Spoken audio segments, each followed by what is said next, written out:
साथ, संजीव अरोड़ा जी के साथ, हमारी मेयर साहिबा के साथ आप लोगों के बीच में आके बहुत अच्छा लगा। अभी पद यात्रा करके आ रहे थे और लोगों से मिलते हुए आ रहे थे, मंदिर में माथा टेका हम लोगों ने। मैं आपसे बस ये पूछना चाहता हूं, 75 साल हो गए देश को आजाद हुए, आज तक जवाहर कैंप में कभी कोई मुख्यमंत्री आपसे मिलने के लिए आया? मुख्यमंत्री तो छोड़ो, मुझे नहीं लगता कोई मंत्री भी मिलने के लिए आया होगा, कोई नहीं आता। ये पहली बार है कि कोई मुख्यमंत्री आपके बीच में आपसे मिलने के लिए आया। दूसरी बात, जवाहर कैंप छोड़ो, इतने मुख्यमंत्री आए आज तक, पूरे पंजाब में किसी मुख्यमंत्री की, अकाली दल के, बीजेपी के, कांग्रेस के मुख्यमंत्री की कभी हिम्मत हुई कि वो जनता को माइक देके उनसे सवाल पूछवाए कि मेरे को बताओ आप क्या पूछना चाहते हो? कभी किसी मुख्यमंत्री की, किसी पार्टी की हिम्मत नहीं हुई कि जनता को माइक दे दे। क्यों? इसलिए नहीं हुई क्योंकि उन्होंने लूट मचा रखी थी, उन्होंने घपले कर रखे थे, उन्होंने पंजाब बर्बाद कर दिया था। नशा उन्हीं लोगों ने शुरू किया था, अकाली दल, कांग्रेस, उन्हीं लोगों ने नशे शुरू कर रखे हैं, पूरे पंजाब को बर्बाद। उनको पता था अगर माइक दे दिया जनता को तो जनता इतनी गंदी गंदी गालियां देगी, इतनी गंदी गंदी गालियां देगी, वो डरते थे। इसलिए वो स्टेज पे आते थे, भाषण देते थे, जैसे मान साहब ने कहा बोले सो निहाल का नारा लगाते थे और भाग जाते थे। पहली बार हो रहा है पंजाब के इतिहास में कि कोई मुख्यमंत्री हिम्मत करके माइक जनता को दे रहा है और कह रहा है मेरे से प्रश्न पूछो। यही दिखाता है कि कितनी ईमानदार सरकार है हमारी आम आदमी पार्टी की सरकार। और जो नशे के खिलाफ अब युद्ध छेड़ा है, मेरे को कई लोग कह रहे हैं जी पिछले 20 दिन में तो कुछ चमत्कार हो रहा है पंजाब के अंदर, भ्रष्टाचार के खिलाफ, नशे के खिलाफ कई सारे कदम उठाए गए, बड़े कड़े कदम उठाए गए। ये तो अभी ट्रेलर है, अभी देखना, अभी पिक्चर बाकी है, अभी बड़े बड़े कदम उठाए जाएंगे पंजाब को रंगला पंजाब बनाने के लिए। नशे के खिलाफ जो ये युद्ध छेड़ा है, पहले नशे का धंधा ये पार्टियां करती थी, बड़े बड़े इनके नेता शामिल हैं, उनको बख्शा नहीं जाएगा। अभी आने वाले दिनों में देखना कितने बड़े बड़े लोगों के खिलाफ कार्रवाई की जाएगी, किसी को नहीं बख्शा जाएगा। पहले ये लोग धंधा करवाते थे नशे का, हम लोग धंधा नहीं करवाते। हमारा कोई मंत्री, कोई एमएलए, कोई मुख्यमंत्री हमारा नशे के धंधे में शामिल नहीं है। इसलिए हमारी हिम्मत है कि नशे के तस्करों के घरों के ऊपर बुलडोजर चलाए जा रहे हैं, उनको गिरफ्तार किया जा रहा है, उनके खिलाफ सख्त कार्रवाई की जा रही है। और पुलिस को बोल दिया गया है कि खबरदार अगर कोई नशे के तस्करों के साथ मिलकर काम करेगा तो।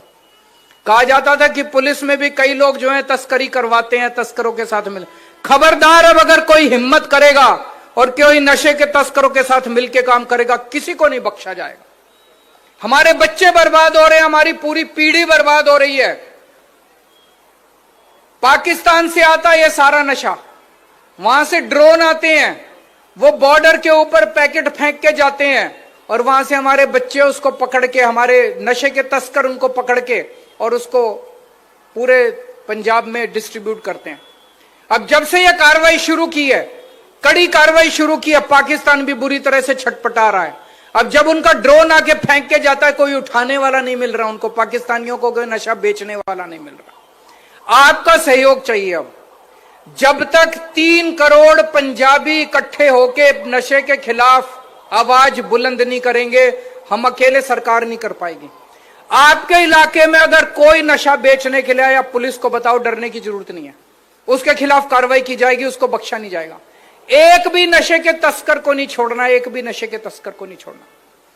जितने गैंगस्टर थे, गैंगस्टरों के खिलाफ कार्रवाई चल रही है। पंजाब के अंदर इन्होंने, कांग्रेस, अकाली दल, बीजेपी वालों ने गैंगस्टरों का ऐसा जमावड़ा था, इतने गैंगस्टर पैदा हो गए थे, किसी को नहीं बख्शा जाएगा।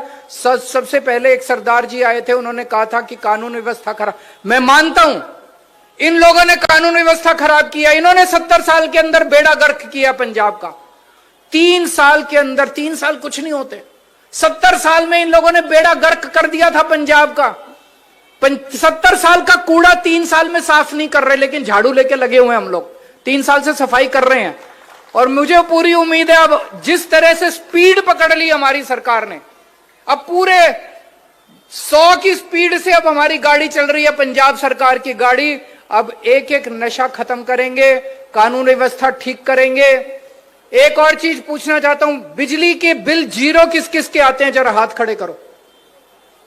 सबके बिजली के बिल जीरो आते हैं। कभी सोचा था जिंदगी में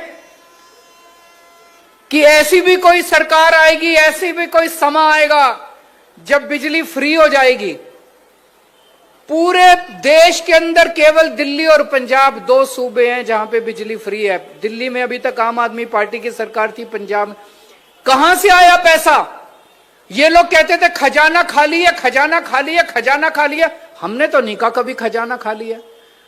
हमारे पास तो खजाना ही खजाना है, आपके लिए इस्तेमाल कर रहे हैं, आपके लिए स्कूल बनवा रहे हैं। अभी एक बच्चे ने क्या, स्कूल ऑफ एमिनेंस बनवा दो, तो जगह जगह स्कूल ऑफ एमिनेंस बन रहे हैं, मोहल्ला क्लिनिक बन रहे हैं, अस्पताल बन रहे हैं। अभी अरोड़ा जी ने कहा जवाहर कैंप की सारी सड़कें अगले 1-1.5 महीने के अंदर आपकी सारी सड़कें बन जाएंगी।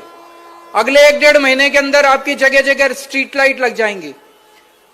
पहले पंजाब में बिजली खूब जाया करती थी, अब पंजाब में बिजली की कमी नहीं है, लेकिन लुधियाने में हमें पता चला कि कई सारे ट्रांसफार्मर खराब हैं। उसकी वजह से आपके कई बार पावर चली जाती है ना बिजली में, गर्मियों में कभी कभी। अभी गर्मियों तक, इन गर्मियों तक कितने ट्रांसफार्मर लगवा देंगे पूरे लुधियाने में। इस बार 1 मिनट के लिए भी लुधियाने के अंदर बिजली नहीं जाएगी गर्मियों के अंदर, आप चिंता मत करें। पैसा कहां से आ रहा है? यह ईमानदारी का पैसा है, ये ईमानदारी का पैसा। ये सारा लूटते थे अकाली दल वाले, कांग्रेस वाले, वो पैसा बचा लिया। अब इस बार चुनाव में आपके सामने संजीव अरोड़ा जी खड़े हो रहे हैं। संजीव अरोड़ा, मैं 1-2 उदाहरण दूंगा कि कितना शानदार आदमी है। एक बच्चा दिल्ली में बीमार हुआ, उसकी बीमारी बड़ी रेयर बीमारी थी, उसको SMA1 कहते हैं। बच्चा पैदा हुआ, पैदा होने के 6 महीने के अंदर पता चला कि उसको वो रेयर बीमारी है। उसमें उसके जो मसल है, मसल खत्म होते जाते हैं, बच्चा खड़ा नहीं हो सकता, बच्चा खा नहीं सकता। उस बीमारी का एक ही इलाज था, एक इंजेक्शन लगना था विदेश से। 18 करोड़ रुपए का इंजेक्शन, 18 करोड़ रुपए का, सोच सकते हो। वो विदेश से आना था, फॉरेन कंट्री से, 18 करोड़ का इंजेक्शन। इन्होंने अखबार में पढ़ा कि एक बच्चा बीमार है, उसको 18 करोड़ का इंजेक्शन चाहिए। अगर किसी आपके भी बच्चे को 18 करोड़ का इंजेक्शन होगा, आप सोचोगे मैं कहां से लाऊं? आप तो फिर भगवान से बस दुआ कर सकते हो और तो कुछ नहीं कर सकते। संजीव अरोड़ा जी पंजाब से दिल्ली गए, उसके घर गए, उसके डॉक्टरों से बात की, अपनी तरफ से 2 करोड़ रुपए दिए। पंजाब, उन्होंने अखबार में इश्तिहार दिया, पूरे देश भर से बड़े बड़े एक्टरों से, हीरोइनों से, बड़े बड़े अमीरों से पैसे इकट्ठे करे। 18 करोड़ रुपए का इंजेक्शन लाके उन्होंने उस बच्चे को लगवाया और उसकी जान बचाई उन्होंने। ये कोई आम आदमी नहीं करता, ये वही करता है जिसके दिल में गरीबों के लिए, बीमारों के लिए, इंसानों के लिए दर्द होता है।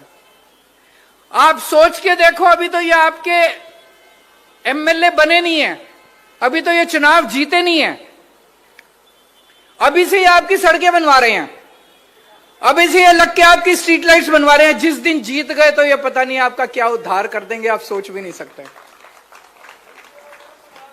और आखिरी बात, आपका ये जो सिविल हॉस्पिटल है लुधियाने का, इस सिविल हॉस्पिटल में चूहे दौड़ा करते थे, बुरा हाल था, कचरा बना पड़ा था। इन्होंने चंदा इकट्ठा कर करके, चंदा इकट्ठा कर करके सिविल हॉस्पिटल शानदार बनवा दिया। कल उसका उद्घाटन होने जा रहा है अपने पैसे से और पूरा चंदा इकट्ठा करके।